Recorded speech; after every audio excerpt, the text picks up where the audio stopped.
Hi, in this video demonstration we will be looking at the first of our three final projects for the 2016 Summer PLC course. Feel free to look in the description for the objective of this project, but let's just run through it very quickly. This is essentially an on-off system designed to turn on a pump from the time that you press a momentary push button. 5 seconds pass and then your pump comes on. Meaning there's a delay from the time that you press the on button and your pump coming on again, 5 seconds. The second part of this project, or of the system, sorry, is to, of course, turn off the pump with a separate momentary push button. However, the caveat to this is that after it's been pressed to turn off and the pump actually comes off, a 15-second interlock will activate, disallowing the pump from coming back on for as long as the interlock is active. Again, 15 seconds. So let's see how it works. We have our input bit here. We're going to simulate a momentary push button, so we're going to toggle it and untoggle it. However, once we toggle it the first time, it will activate this timer here, and it will start timing its 5 seconds.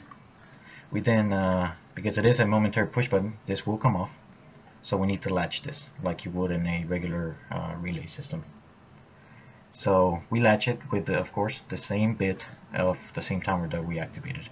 In this case, it is the timer timing bit, meaning that this will close for as long as this timer is counting or timing, and that will be 5 seconds. Once the 5 seconds are up, our done bit will activate and close this one here. This is a normally close contact that is part of the other button, which we will briefly talk about here in a second. Anyway, we will close our bit here and have a closed path to turn on our pump. Our pump will turn on, and again, since it is a momentary push button, we need to latch it. And we do so by doing the same thing. We create a latch off of the same output bit that we call the pump energizer relay. Now, the off button, this is again another momentary push button, so we will toggle it and untoggle it, but the first time that we toggle it, it will activate this other timer, which will count down to 15, but we'll come back to this here in a moment.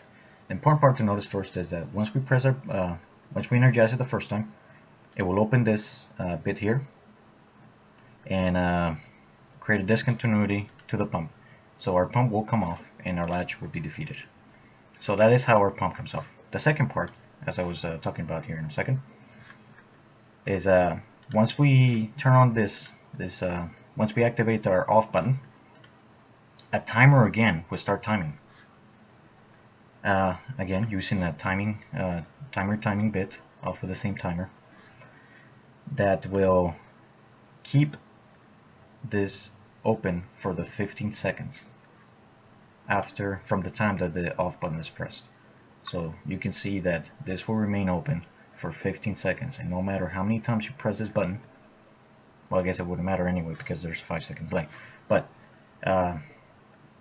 again, no matter if you press the button turn on, you will be forced to wait 15 seconds before the pump turns on again. So let's see it working. We will download our program into our PLC. Yes, we want to go online and we want to run the program. And let's just verify that the program's in the PLC. Sure enough, here it is in our PLC emulator. And let's see that our RS Links is actually making the two systems talk, RS Logics and emulator. Sure enough, there it is. Here's the driver. So here's a momentary push button. We will wait 5 seconds and our pump comes on. We will turn it off. Pump goes off. And let's try to turn on the pump again. 5 seconds go by,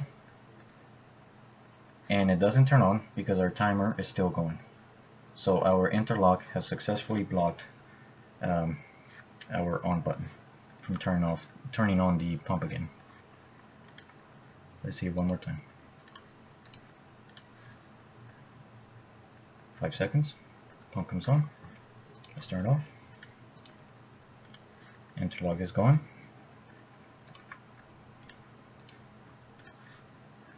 And once again, our timer goes off, but we can't turn on the pump because our interlock is not letting us do so. Alright, that's it for this program. Please stay tuned for part 2. Thank you.